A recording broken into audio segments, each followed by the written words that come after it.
আব্দুর রাজ্জাক বিন ইউসুফের সূরা ফাতিহা ঠিক নাই।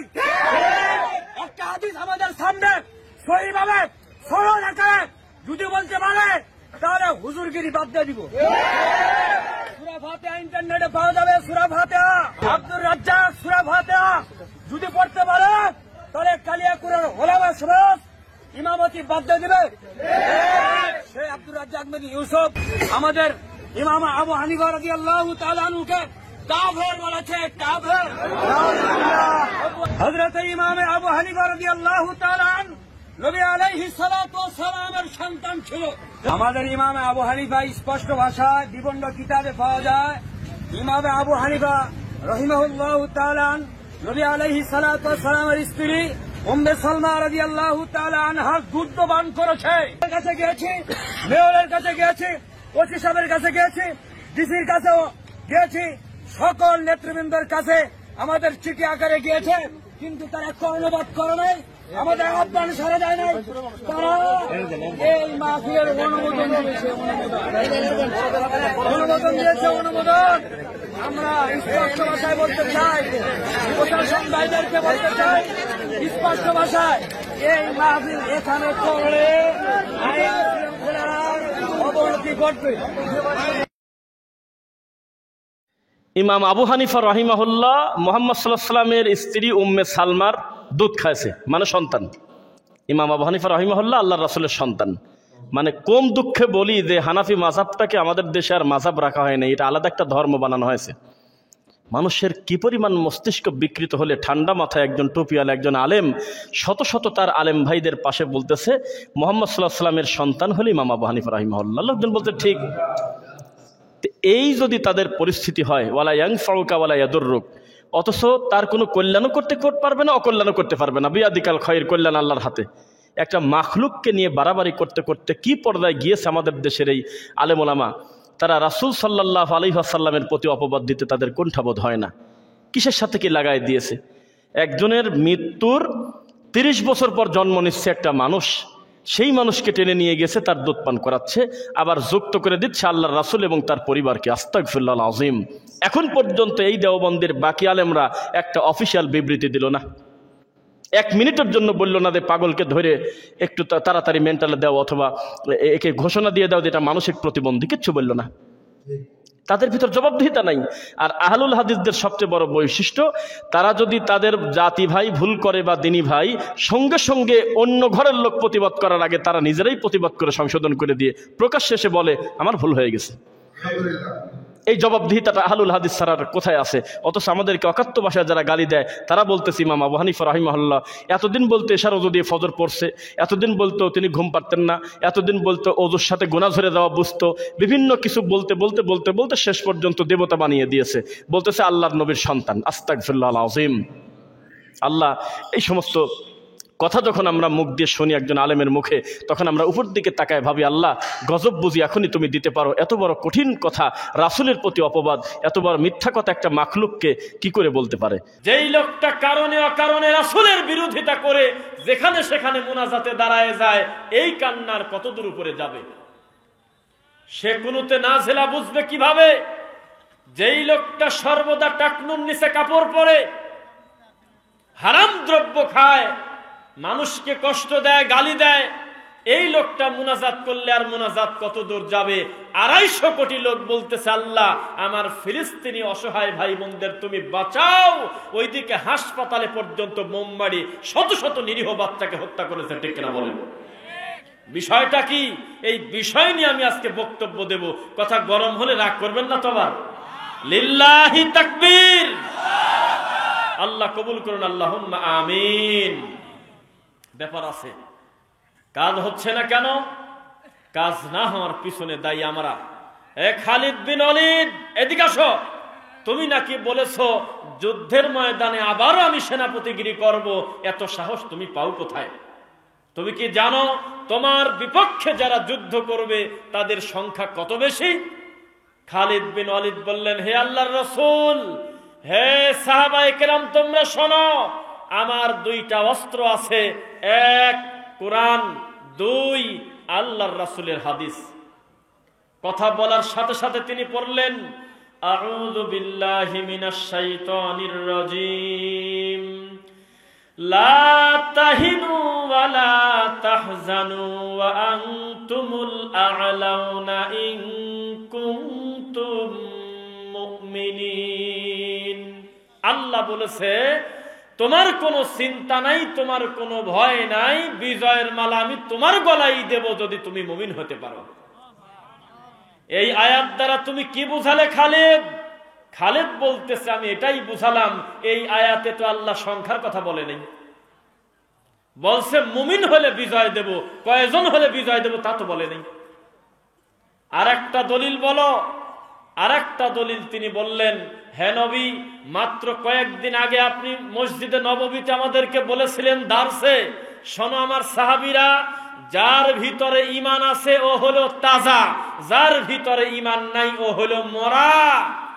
হাল ইয়াস্তাবিল আহইয়া ওয়াল আমওয়াত, তাজা আর মরা যেমন, ঈমানদার আর বেঈমান তেমন। তা আমি যদি সত্যি ঈমানদারি হইতো আমি তো তাজা আর মরা মানুষের সাথে যুদ্ধ করবো, ভয় কিসের? এখানে সবচেয়ে বেশি বয়স্কার একটু তাকায় দেখতে দেন, 20 সেকেন্ড দেখি। আচ্ছা, এই যে আমার এই বাবাজি মনে করেন, ওনার বয়স অনেক না, এই যে আপনার পিছনে অনেক বয়স না, ওনার হাতে এখন একটা লাঠি দেন, আপনাদের কেন্দ্রীয় গোরস্থানে একটু মাস্তানি করে আসুক, লাঠি হাতে করে বলুক যে একটা লোক কথা বলবি তো পেটন দেব, বিপরীত দিক থেকে কোনো আওয়াজ আসবে? ওখানে উনি রাজা, কারণ এই লোকটা একা তাজা, যদিও তার বয়স 80+, কিন্তু যাদের সাথে মাস্তানি করতে গেছে তারা মরে গেছে আগেই।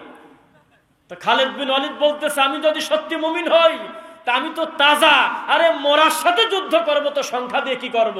আজকে খালেদের অভাব, খালি ব্যানার নিয়ে রাস্তায় যা হু হু করে কান্নাকাটি করলে কাজ হবে না, ফয়সালা আসবে উপর থেকে।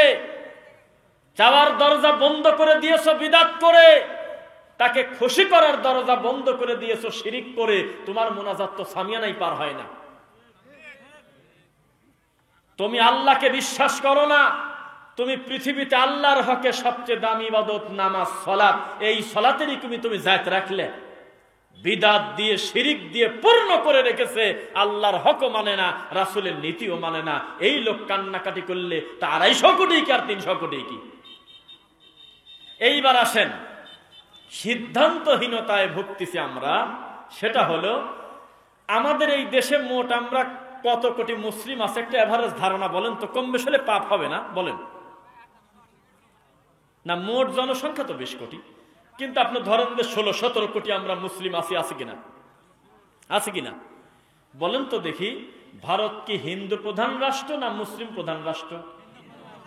হিন্দু প্রধান রাষ্ট্র হওয়ার পরেও তাদের কোলের ভিতরে আমাদের মুসলিম যে কয়টা আছে, ওই মোট লোক এক জায়গা করলে আমাদের এই গোটা দেশের চাইতে কম না বেশি? তো ওরা হঠাৎ করে খবর পাইছে যে রাজশাহী খালি হুজুরগার ধরে মারে, আলেম ওলামা কষ্টে আছে, একটা ঝামেলা বেজে গেছে, মানুষ খুব কঠিন পরিস্থিতিতে আছে, বাংলাদেশ খুব খারাপ অবস্থায় আছে।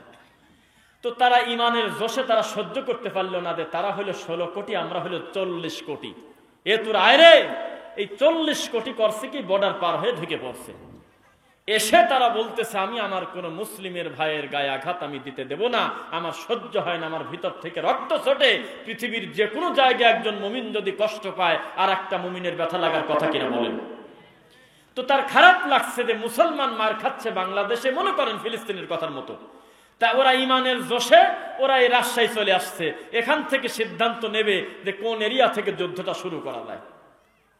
তো তখন ওরা বললেন আপনাদের আমিরকে, কার নেতৃত্বে আপনাদের সাথে আমরা যুদ্ধে এগিয়ে যাব?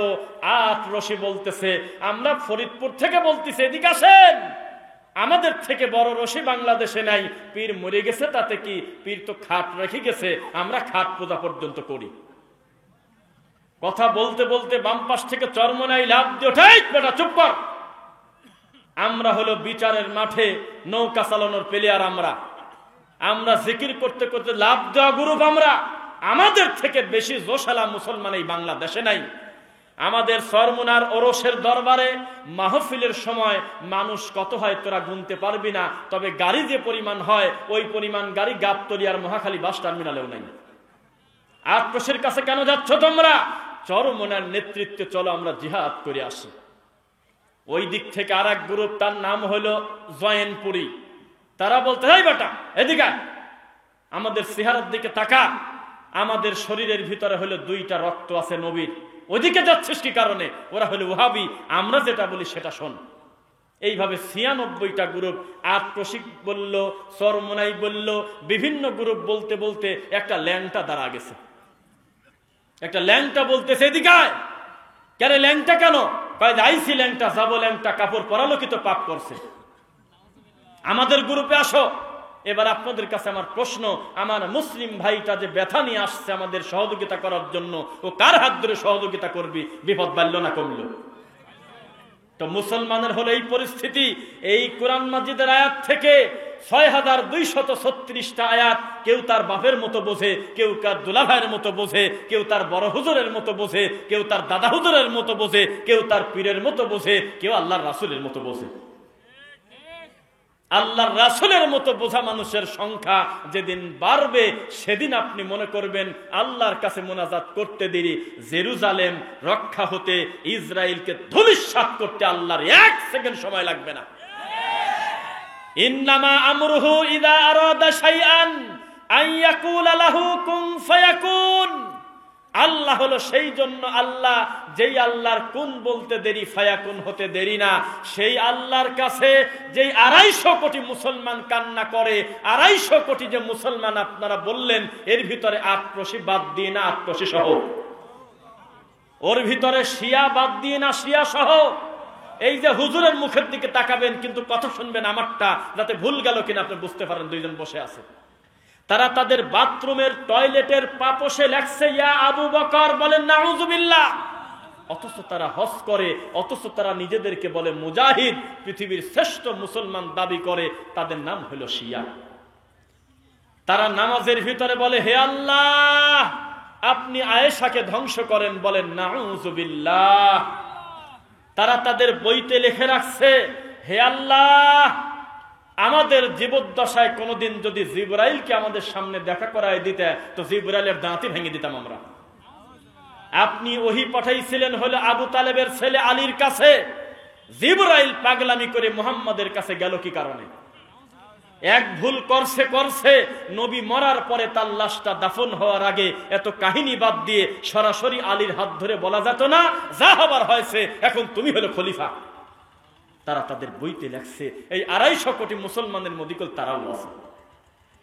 রাগ করতেছেন মনে হয়? যারা বলতেছে এদিকে আসো, ইয়া আইয়ুহাল্লাযীনা আমানুত্তাকুল্লাহ ওয়া কুনু মা'আস সাদিকিন। এই সাদিকিন বলতে আল্লাহ যাদের বুঝাইছে তারা হলো ভারতের ফুরফুরার পীর। এত বড় কথা যারা বলতেছে, এই 250 কোটি মুসলিমের ভিতরে তারা আছে না নাই? বোঝা যাচ্ছে নাকি? তাহলে এই 250 কোটি মুসলিমের অবস্থা হলো সরিষার তেল, পেট্রোল, পাম অয়েল, নারিকেল, অকটেন, ডিজেল, গ্যাস সব কিছু মিশে জগা খিচুড়ি হয়েছে, এর নাম হলো 250 কোটি। বোঝা যাচ্ছে? এই 250 কোটি আল্লাহ চান নাই। আল্লাহ সংখ্যার বিবেচনাকে সত্যের মাপকাঠি বলে নাই। 12 নম্বর সূরা, সূরা ইউসুফ, নবীর নামে সূরা, আয়াত সংখ্যা 106। আউযু বিল্লাহি মিনাশ শাইতানির রাজীম। ওয়া মা ইউমিনু আকসারুহুম বিল্লাহ ইল্লা ওয়া হুম মুশরিকুন। আল্লাহ বলে তারা অধিকাংশ ঈমান আনছে, ঈমানের দাবি করে, ইল্লা ওয়া হুম মুশরিকুন, এর পরেও তারা শিরক করে, মুশরিক। বোঝা কি যাচ্ছে আপনাদের? বলেছে লা ইলাহা ইল্লাল্লাহ, কোন কালিমান বেঁচে খাইছে জানেই না, এখনো আল্লামা হয়েই রয়েছে। অথচ যেদিন থেকে তাবিজ বিক্রি করা শুরু করেছে, যেদিন থেকে মানুষের কাছে ছেলে চেয়েছে, যেদিন থেকে মিলাদ পড়া, নবীকে হাজির নাজির বলা, নবীকে নূরের তৈরি বলা, আল্লাহকে সব সময় তার কলবে ভাবা, এই কথা যেদিন থেকে বিশ্বাস করেছে, সেদিন থেকে তার লা ইলাহা ইল্লাল্লাহ অটো কাটা, এখনো সে বুঝতে পারে নাই। এখনো মানুষ জাদুতে আছে, এদের 9-এ পড়াইছে হুজুর টাকা নেই দিকে, যদিও কামেলে ক্লাস নেয়, মিশকাতুল মাসাবি হলো 9-10 এই পড়ায় বাচ্চাদের। সেখানে একটা হাদিস, আল্লাহর নবী একটা জায়গা দিয়ে যাচ্ছে, হঠাৎ দেখে যে মানুষ একটু ডান বামও হয় না, একেবারে সেই রকম ভাবে আকৃষ্ট হয়ে একটা লোকের কবিতা শুনতেছে, বক্তব্য শুনতেছে। আল্লাহর নবী এই ভাব দেখে তিনি বললেন, ইন্না মিনাল বায়ানি লা সিহর, নিশ্চয়ই এই বক্তব্যে জাদু আছে। বক্তব্যে জাদু থাকে না? আপনারা কি সবাই বক্তব্যে জাদু দেখবেন না শুনবেন? আমি একটা জিনিস দেখাবো, শুনবেন না দেখবেন? তাহলে আমাকে একটু সময় দেন, আমি সে বক্তাকে চিনিও না, তার নামও বলবো না, আপনি শুধু একটু দেখবেন যে মানুষের বক্তব্যে যে জাদু থাকে তার একটা প্রমাণ আমি আপনাকে দেই। আপনি আশ্চর্য হবেন যে কেন লক্ষ লক্ষ মানুষ পথভ্রষ্ট হচ্ছে, কেন মানুষ তাদের কথায় কান দিয়ে, একটু খেয়াল করবেন। কোথায়? হ্যাঁ, একটু খেয়াল শোনেন শুধু, যে আসলে জাদু কাকে বলে।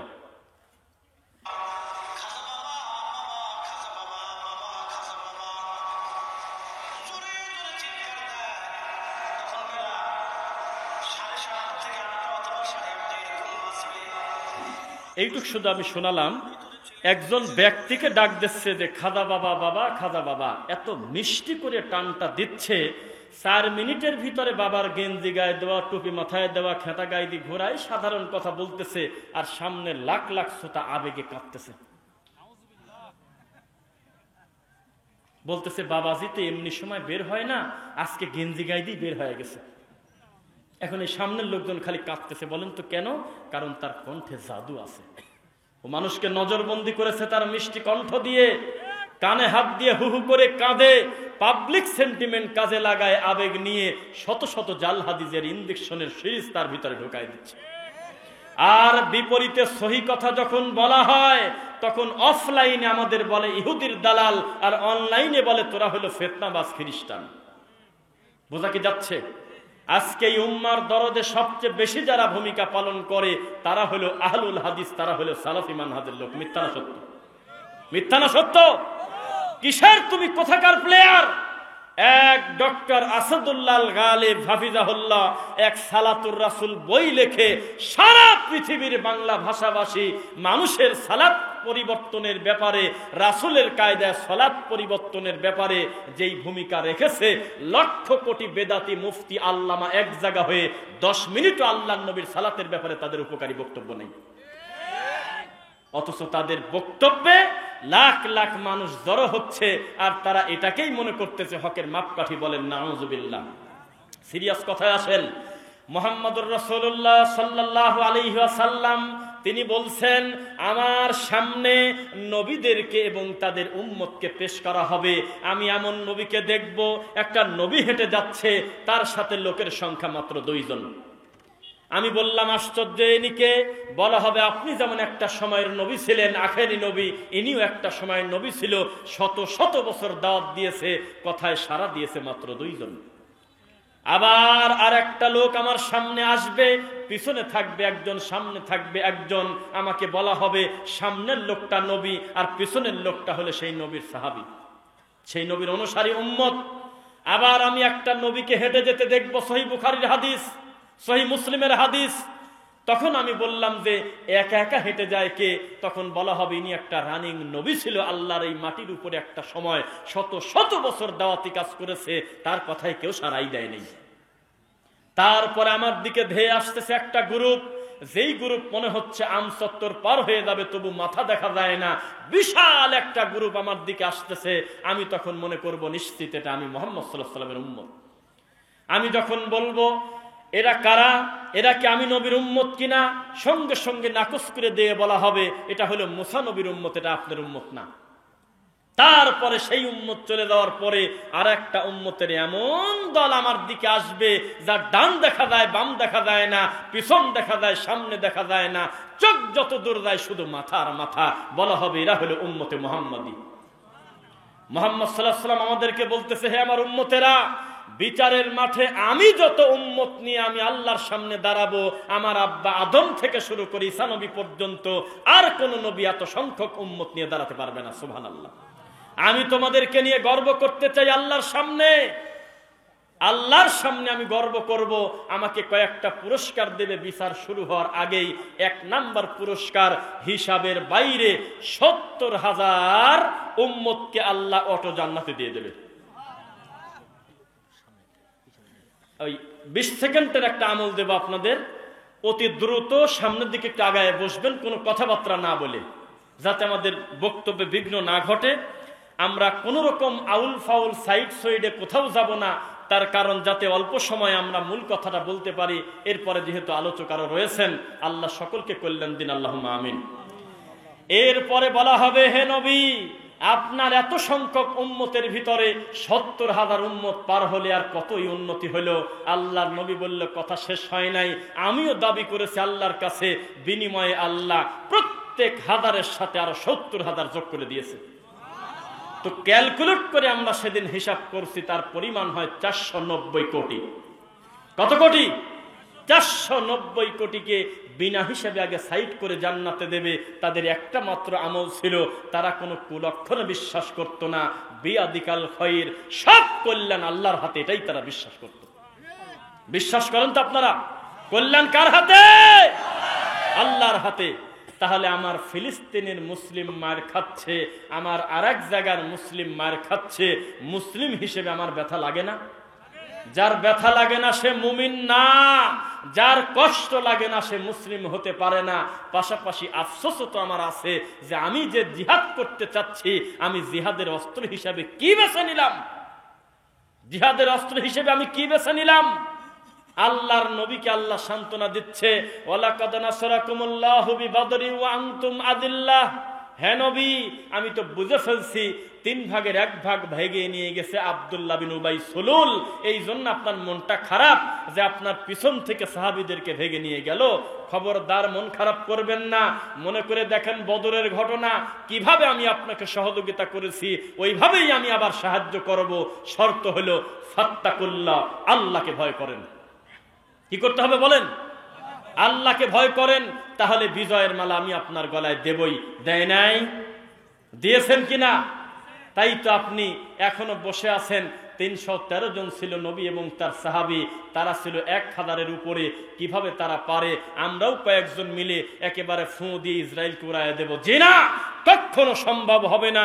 যদি বিশুদ্ধ আল্লাহর ভয় না নিয়ে, যদি আল্লাহকে পুঙ্খানুপুঙ্খানুভাবে ভয় না করে যদি মাঠে নামেন, পরাজয় নিশ্চিত। কেননা জান্নাতে আপনি যাবেন, কিন্তু শর্ত হলো ঈমান এবং আমলে সালেহ করতে হবে। যেদিন থেকে আল্লাহর সাথে শিরিক করেছেন, ওদিন থেকে আপনি সংখ্যায় মুসলমান, বাস্তবে আপনি গরু ছাগলের থেকে খারাপ। যেদিন থেকে আপনি বিদআত করেছেন, সেদিন আপনি নবীর উম্মত থেকে খারিজ হয়ে গিয়েছেন। তওবা না করা পর্যন্ত আপনার ইবাদতই তো রানিং কবুল হচ্ছে না। এই মানুষ জিহাদ করবেন কার সাথে? আর আমাদের এই দেশের জিহাদ কি, এটা কি শুনবেন নাকি একটু? আমাদের এই দেশের জিহাদ হলো, মসজিদে আমি সালাত পড়তে গেছি, আমার জুতা চুরি হয়ে গেছে। এটা কি স্বাভাবিক না অস্বাভাবিক? কথা তো বলে না। আমার জুতা মসজিদ থেকে চুরি হয়ে যাবে, এটা কি স্বাভাবিক না অস্বাভাবিক? স্বাভাবিক। তা আমি তখন কি করলাম? যে কোনো এক জোড়া মন মতো বাইছে নি বাড়ি চলে গেলাম। হলো? আরে আমার জোড়া তো নাই, তাহলে আমি আর এক জোড়া নেওয়ার অধিকার আমার রাখি কিনা? রাখি না। চুপ করে দাঁড়ায় থাকবো। লাস্টে যে জোড়া বাঁচবে সেই জোড়া আমার, না বাঁচলি খালি পায়ে হেঁটে যাবো। কেন? আমি ও কারণে আর একটা লোকের জুতা নিতে যাবো, ও তো আমার জোড়া নেয়নি। যে নিয়েছে সে তো চলেই গেছে। তার আমাদের জিহাদ কি জানেন? রাস্তার উপরে গাছ ফেলায় একটা চলন্ত অ্যাম্বুলেন্সে একটা মারিয়ে দিলাম, একটা গুলি, অথবা একটু কি বলে আগুন লাগাই দিলাম। তো ওই লোকটা তার আমার ক্ষতি করে নাই, বোঝা যাচ্ছে না? এই যে একটা পুলিশকে মারা হলো কালকে না পরশুদিন, একটা পুলিশকে মারিয়ে দেওয়া হলো। এখন পর্যন্ত কি কেউ একটা প্রমাণ দিতে পারছে যে এই পুলিশ এর আগে 2 জন মানুষ হত্যা করছে? কোনো প্রমাণ আছে? একজন মানুষ হত্যা করছে, প্রমাণ আছে? না। তাহলে আপনি তাকে মারলেন কেন? কারণ রাগে মারছেন, ডাকটা ওর প্রতি না, আপনার সামনে যেই আসতেছে তাকেই মারবেন। আপনার ব্যাপারটাই আলাদা। এই জন্য আপনার বিদ্যা ছাড়া জিহাদে নামলে আপনার নেকি তো বহু দূরের কথা।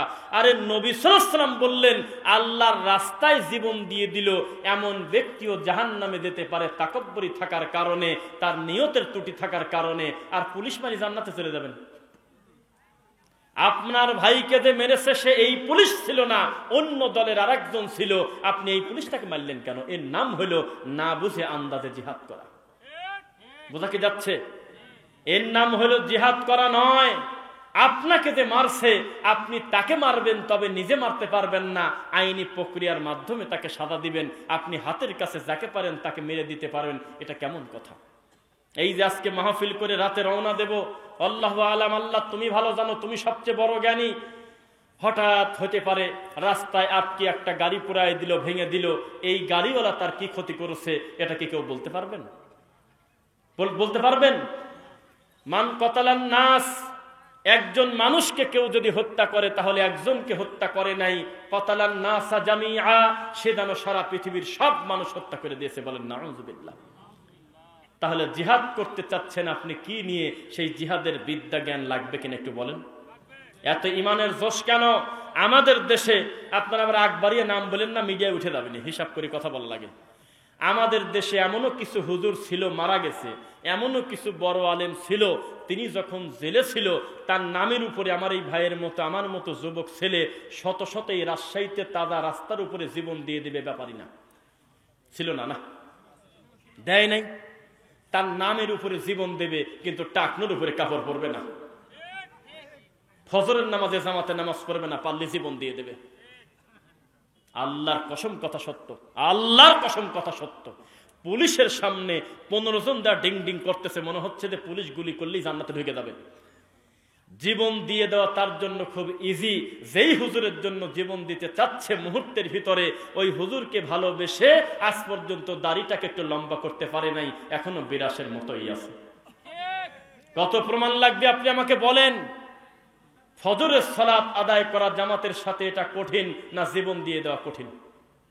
ফজরের সালাত জামাতের সাথে আদায় করাটাই কঠিন হয়ে গেছে, জীবন দেওয়া কঠিন না। নারায়ে তাকবীর বলে দিলেন 5টা গাড়ি পোড়ায়, ইসলামের কতটুকু উপকার হইল? যার বিরুদ্ধে গিয়েছেন সে যদি জালেম হয় তাহলে তা আপনি আরো তাকে খেপায় দিলেন। বোঝা যাচ্ছে না? ইসলাম আপনাকে এই শিক্ষা দেয় না। ইসলাম বলে এই মোহনপুরের ভিতরে 4টা আল্লাহওয়ালা ভালো মানুষ আছে, তারা সুদ দেখতে পারে না। তারা যখন খবর পায় অমুক লোকটা সুদখোর, তখন তার ভিতরে রক্ত ছোটে, কারণ সে জানে এটা মায়ের সাথে জেনা করার মতো পাপ, এটা এত বড় অন্যায় যে পাপের শাস্তি মুখে আনাও কেমন জানি লাগে। এই 4টা লোক করলো কি, 4টা লাঠি হাতে করে তারা মনে করলো যে অন্তত 2-1টা সুদখোরে মারিয়ে দেব, ইমানের জোশে। মানে সহ্য করতে পারতেছে না যে আল্লাহর হুকুম মানে না। আর আয়াত তো রেডি আছে, ওমান লাম ইয়াহকুম বিমা আনজালাল্লাহ ফাউলাইকা হুমুল কাফিরুন ফাসিকুন জালিমুন। আল্লাহর হুকুম আহকাম দিয়ে বিচার মানে না যারা, ফয়সালা করে না, তারা কাফের, তারা ফাসিক, তারা জালেম। রেডি, আয়াত তো রেডি। ইমানের জোশে লাঠি হাতে করে যায় একটা সুদখোরে মারি দিল, তাহলে গোটা দেশে সুদ বন্ধ হয়ে গেল, তাই না? হয় নাই? এই মোহনপুরের গ্রামবাসী মনে করলে আমরা হলে আহলে হাদিস, আমরা কোনো হারাম দ্রব্য খাই না, কোনো তাবিজ কবদে বিশ্বাসী না, আমরা শিরিক করি না, বিদাত করি না। আর আমাদের রাজশাহীতে শুনলাম আমচত্বরে নাকি একটা নাস্তিক আছে। এত বড় সাহস! এই কে কোথায় আসিস, চল আমরা আমচত্বরে দেওয়া ওই নাস্তিকটা রাস্তায় মারিয়ে দেব।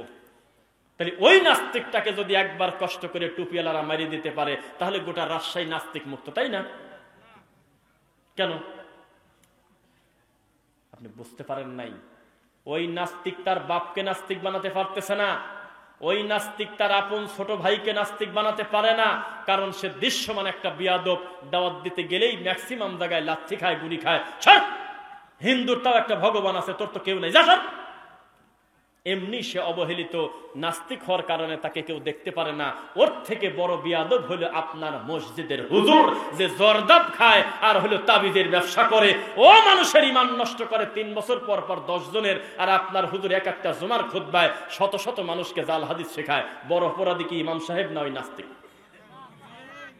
রাগ করতেছেন মনে হয়? সূত্রের বাইরে অসত্য কথা বলে প্রত্যেকটা কথা, মা ইয়ালফিদু মিন কাউলিন ইল্লা লাদাইহি রাকীবুন আতীদ, প্রত্যেকটা কথা শব্দের হিসাব আমার আল্লাহর কাছে দিতে হবে কিনা বলেন? হবে কিনা? তাহলে আপনার ইমাম হলো বেশি ডেঞ্জারাস। যেই ইমাম বলে আল্লাহর নবী হলো হাজির নাজির, এ 30টা নাস্তিকের থেকে বেশি খারাপ।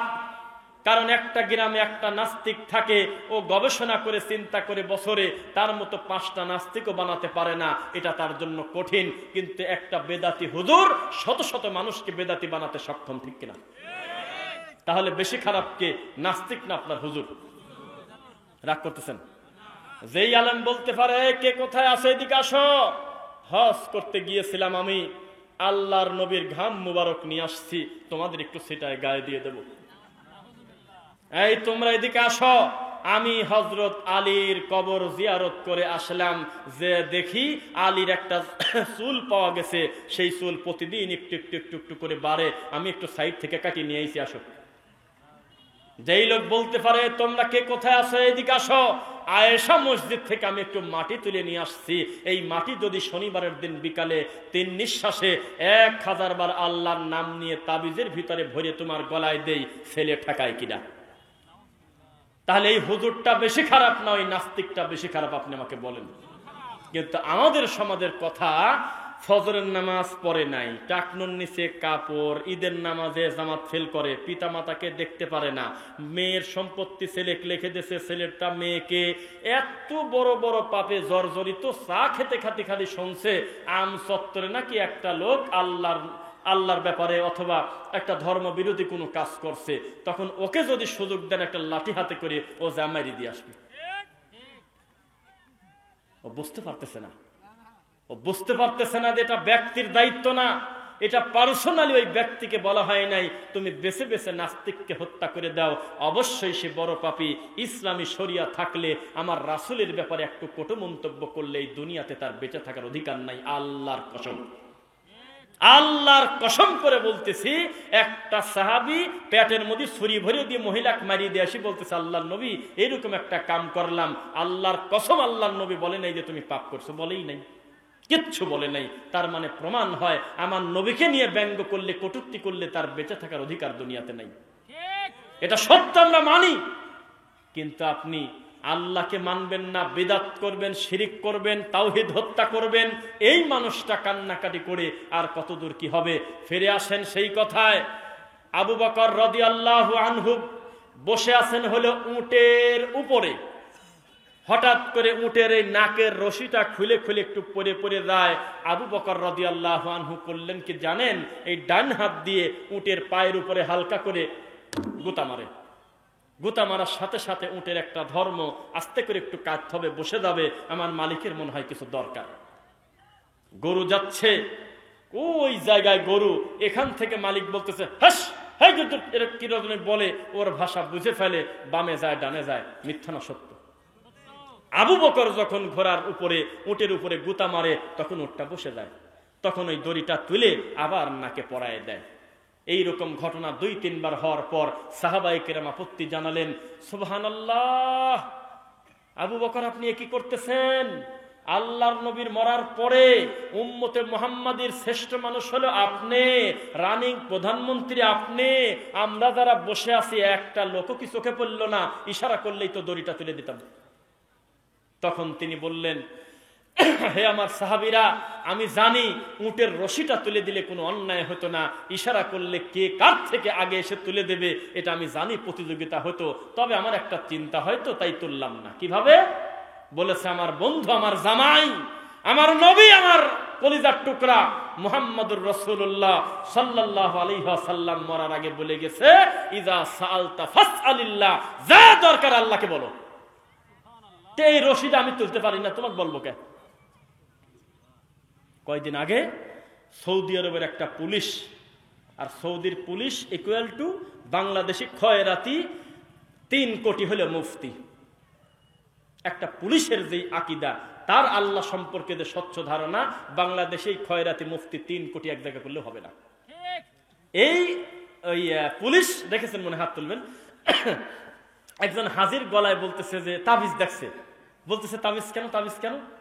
তো বলে যে এটা আমার গিনামের হুজুর দিয়েছে, দেখছেন না, দিয়েছে, দেখছেন, সাক্ষী আছে, হ্যাঁ ঠিক আছে, তোমার এটা কেন নিছেন? উনি ওনার মতো ব্যাখ্যা দিচ্ছেন আরবিতে। তখন তিনি সুন্দর করে তাকে বললেন যে এটা শিরক, আমার নবী বলেছে শিরক, মান তাআল্লাকা তামিমাতান ফাকাদ আশরাক, মান আল্লাকা শাইআন উকিলা ইলাইহি।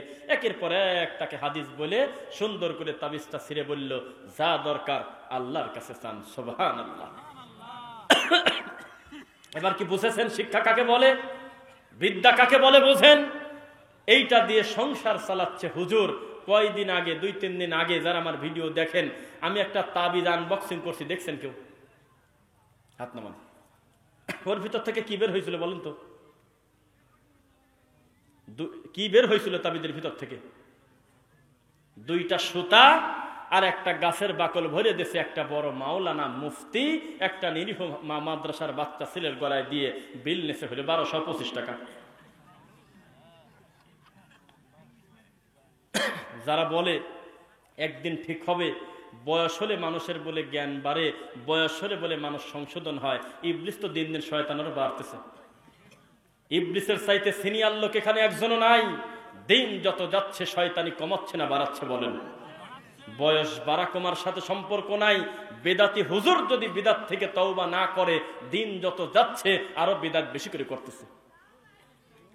যেই হুজুর শিরিক প্রচার করে, লক্ষ লক্ষ টাকা তার দান করলে আরো বেশি শিরিক প্রচার করে। উড়ে সে পোকা।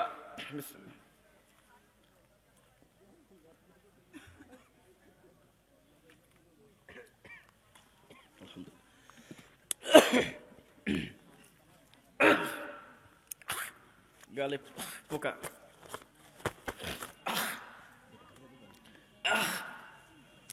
নবী সাল্লাল্লাহু আলাইহি ওয়াসাল্লাম ওয়া ক্বালা আর-রাসূল ইয়া রাব্বি ইন্না কওমি ইত্তাখাযু হাযাল কুরআনা মাহজুরা।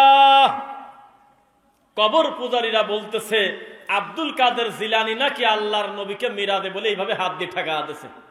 কই যাচ্ছেন? কয় যে আমি তো মিরাজে যাচ্ছি, আমার আল্লাহ ডাকছে। কেন যাচ্ছেন? কথা আছে, দাঁড়ান, আমাকে চেনেন না? মানহাজার রাজুলিয়া জিবরাইল, এই লোক কিডা? কয় যে এটা হলো আপনার উম্মতের বড়ডা, এ হলো গাউসে পাক আব্দুল কাদের জিলানী। কি চাচ্ছ তুমি? আল্লাহর সাথে আপনার বহু কথা হবে, একটাবার সুযোগ পেলে আল্লাহকে বলে ফেলবেন আমার এই কাদেরি মাযহাবের যারা থাকবে, আমাকে যারা অনুসরণ করবে, তাদের কবরে যেন আপনার মুনকার নাকির না পাঠায় জানো। এটা আমি নিজ দায়িত্বে বুঝে নেব। এই কথা যে বিশ্বাস করে তার কি ঈমান থাকে? তার কি ঈমান থাকে? নবী সাল্লাল্লাহু আলাইহি ওয়াসাল্লামকে আল্লাহ মিরাজ করিয়েছেন, এটাকে বিশ্বাস করেন তো? ফিলিস্তিনের বিষয়ে যেহেতু কথা বলতেছিলাম, এবার একটু শোনেন। আল্লাহর কসম করে বলি, একজন মুমিন যদি আমার এই লাস্টের এই কথাগুলো যদি একটু খেয়াল করে শোনে, তাহলে বাইতুল মুকাদ্দাস যে জিনিসটা কি একটা স্বচ্ছ ধারণা আসবে বলে আমি আশাবাদী ইনশাআল্লাহ। সায়াকুলুস সুফাহাউ মিনান নাস মা ওয়াল্লাহুম আন কিবলাতিহিমুল্লাতী কানু আলাইহা কুল লিল্লাহিল মাশরিকু ওয়াল মাগরিব। হে নবী, দেখবেন না অচিরেই কিছু মুনাফিকের জাত, কিছু কাফেররা আপনাকে বলবে যে মুসলমানদের হইল কি, একবার এই দিক তাকা নামাজ পড়ে, একবার ওই দিক তাকা নামাজ পড়ে। তখন আপনি জবাব দেন লিল্লাহিল মাশরিকু ওয়াল মাগরিব, পূর্বও যে আল্লাহর, পশ্চিমও সে আল্লাহর, তোমাদের মাথা ব্যথা কিসের? সুবহানাল্লাহ। সর্বপ্রথম কেবলা ছিল আল্লাহর রাসূলের কোনটা বলেন তো দেখি? বাইতুল মুকাদ্দাস। 16 থেকে 17 মাস তিনি সালাত আদায় করেছেন একটা পর্দায়। তার ভিতর থেকে কদনারা তাকাল্লুবা ওয়াজহিকা ফিস সামা, পড়তেছে নামাজ ঠিকই, কিন্তু বারবার আকাশের দিকে তাকায়, মানে চোখ দিয়ে না, ভিতর দিয়ে তাকায় মন থেকে, যে আমার এখন যদি ঘুরে আমার আল্লাহ যদি বাইতুল্লাহর দিকে মুখটা ঘুরায় দিত, একটু মনে মনে চাওয়া। আল্লাহ বললেন ওয়াহাইসুমা কুনতুম ফাওয়াল্লু ওয়াজুহাকুম শাতারা, হে নবী, পরিস্থিতি যেমনই রয়েছে বাকি নামাজটুকু আপনি বাইতুল্লাহর দিক করে ফেলেন। সুবহানাল্লাহ। এটা হলো সেই বাইতুল মুকাদ্দাস যেটা ইব্রাহিম আলাইহিস সালাম তৈরি করেছিলেন। পরবর্তীতে সুলাইমান আলাইহিস সালাম, দাউদ আলাইহিস সালাম, সুলাইমান আলাইহিস সালাম নির্মাণ করে আল্লাহর কাছে 3টা জিনিস চেয়েছিল। সংক্ষেপে সিরিয়ালে বলতেই থাকবো, আর আপনি আমার দিকে খালি তাকাবেন ইনশাআল্লাহ। এরপরে বাইতুল মুকাদ্দাস, ইসরাইল যে নাম আপনারা জানতেছেন, এই নামটা কিন্তু খারাপ না, নামটা কিন্তু ভালো। কারণ এই নামটা একটা নবীর নামের নাম হলো ইয়াকুব আলাইহিস সালামকে বলা হতো ইসরাইল। কি বলা হতো? আর তার ছেলেদেরকে বলা হতো, সন্তানদেরকে বানু ইসরাইল, মানে ইসরাইলের ছেলে পেলে। অথচ এখন পরিস্থিতি এমন, ইসরাইল কথাটা লিখতে ফেসবুকে সরাসরি লিখলে ফেসবুক বন্ধ করে দিতে পারে। রস্যই লেখে দু একটা ফোঁটা দিয়ে, তারপর দন্ত স, তারপর কিছু ফোঁটা দিয়ে রয়াকার, তারপর কিছু ফোঁটা দিয়ে রস্বই, তারপর কিছু ফোঁটা দিয়ে ল। সত্য না মিথ্যা? অথচ সূরা বানী ইসরাইল আছে না, 17 নম্বর সূরা, এত সুন্দর একটা নাম এখন হয়ে গেছে এমন শব্দ যে আপনি লিখতেও পারবেন না। সেই নবীর নামে নাম ইসরাইল। সেই ইসরাইল সম্পর্কে আপনার একটি কথা, আল্লাহর নবী কিন্তু সরাসরি আয়েশার ঘর থেকে মিরাজে যায় নাই। আল্লাহ তাকে প্রথমে নিয়েছে বাইতুল মুকাদ্দাস, সেখানে তিনি গিয়েছে, সেখানে তিনি নবীদের ইমামতি করায়, সালাত আদায় করাইছে। আলহামদুলিল্লাহ। সুবহানাল্লাযী আসরা বিআবদিহি লাইলাম মিনাল মাসজিদিল হারাম ইলাল মাসজিদিল আকসাল্লাযী বারাকনা হাওলাহু লিনুরিয়াহু মিন আয়াতিনা। আছে 17 নম্বর সূরা, সূরা বানী ইসরাইলের প্রথম আয়াত। আমি আমার নবীকে মসজিদে হারাম থেকে মসজিদে আকসায় প্রথমে আমি নেই, সেখানে গিয়ে অনেক কর্মকাণ্ড হয়, নবীদের সাথে পরিচিত হয়ে সালাত আদায় করা হয়, তারপর আমি ইচ্ছা করেছি একবার উপরে নিয়ে গেছি। তাহলে এই মসজিদের মর্যাদা আছে কিনা? এই মসজিদের সম্মান আছে কিনা? এই মসজিদের সম্মান এত বেশি যে এই মসজিদেই আবার মিরাজ থেকে এসে প্রথমে জমা হয়। সুবহানাল্লাহ। এখন আজকে যারা দখল করে আছে, আপনি বিশ্বাস করবেন কিনা, তারা ওখানকার মানুষই না, তারা জবরদখল করে তারা এখানে রয়েছে। যেমনটা একটা উদাহরণ দেই, পাবনার আমার এক বন্ধু আমার এই বক্তব্য শুনবে, তবে লজ্জা পাবে, হয়তো হাসবে বা ই লাগবে, আমি নাম বলবো না। আমার এই বন্ধু ইমামতি করতে করতে তিনি 40 দিনের ইসলামিক ফাউন্ডেশনের একটা ট্রেনিং এ চলে যায় না এরকম হুজুররা?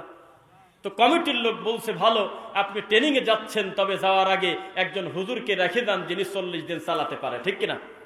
40 দিন উনি চালানোর কথা বলে তাকে রেখে ও রাজশাহী চলে আসছে বোর্ডে। এসে 40 দিন পরীক্ষা নিরীক্ষা শেষ করে, ফাউন্ডেশন শেষ করে, শুক্রবারে জুমার নামাজ পড়াবো বলে গেছে, যায় দেখে অন্য দিন 12:30টায় খুতবা শুরু, আজকে 12টার বেশি ইমাম দাঁড়ায় গেছে। তো মনে করলে হতে পারে হয়তো ব্যস্ততার কারণে বা এই সেই, নামাজটা আগে হোক।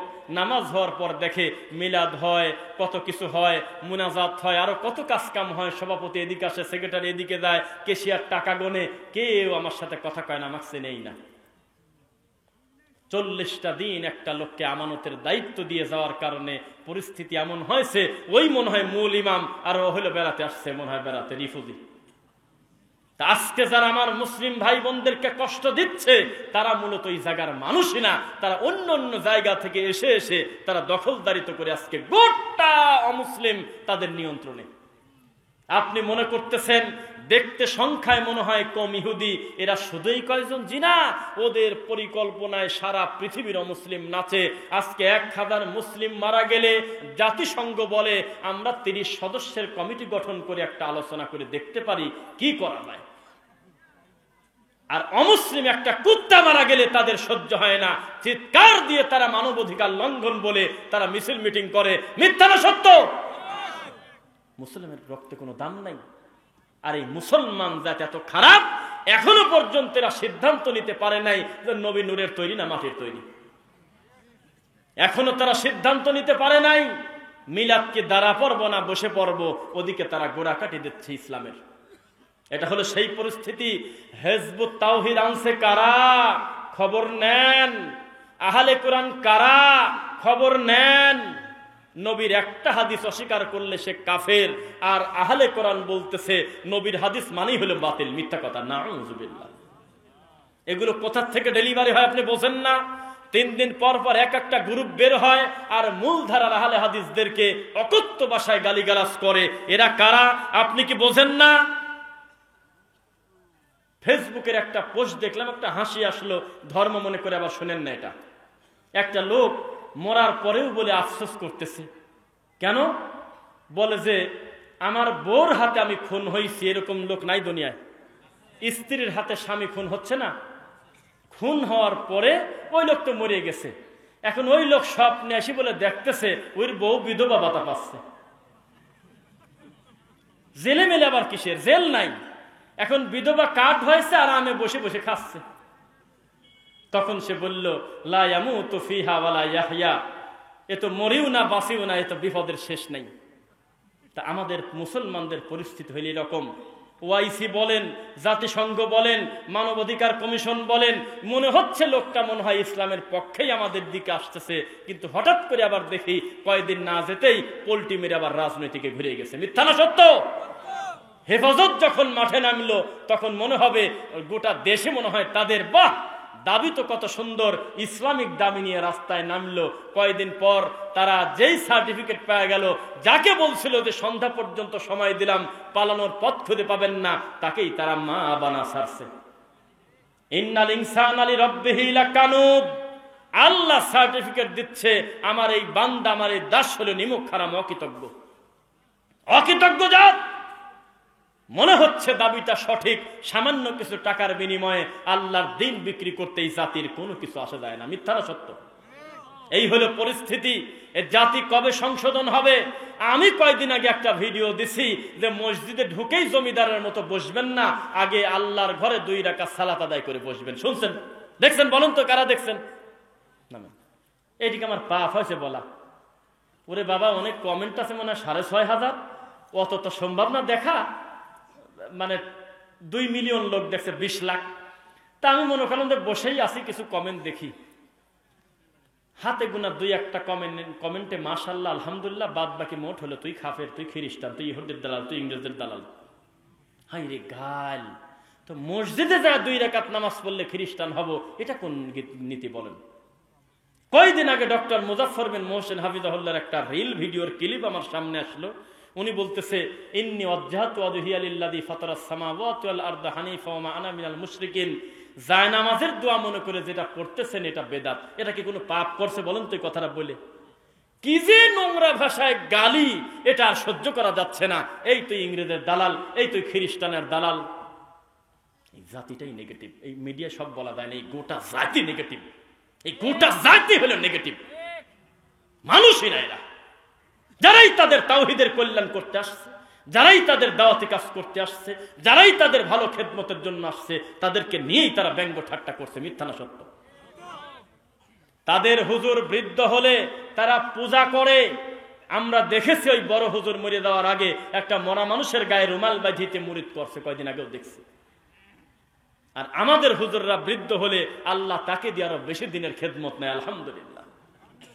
আমাদের শায়েখ বসে সালাত আদায় করলো, এই মুফতির জাত, এই খয়রাতি গোষ্ঠী এমন ভাষা ব্যবহার করে একজন বয়োবৃদ্ধ একজন আলেম, যার এক সালাতুর রাসূল বইয়ের কাছে তোর খয়রাতি ফাজাইল, মকসদুল মুমিনিন, বেহেশতি দেওর উপমহাদেশের লাখ লাখ আলেমের এই নোংরা বই একবারে তার 1 পৃষ্ঠা খেদমতের কাছে কিছুই না। এই লোকটাকে নিয়ে ব্যঙ্গ করলে তোরা কি মানুষ? কোরআন এবং হাদিসের সঠিক দাওয়াতের খেদমত যারা এই উপমহাদেশে নিয়ে আসছে, আপনি তথ্য প্রমাণ নিয়ে দেখেন, তাদেরকে তারা সহ্য করে নাই, তাদেরকে গালি দিয়েছে, অকথ্য ভাষায় গালিগালাজ করেছে তাদের। এই বর্তমান গোটা বাংলাদেশে আহলে হাদিসের সংখ্যা সর্বোচ্চ 3 কোটি, আর তোমাদের সংখ্যা আমি ধরে নিলাম যে 10 কোটি।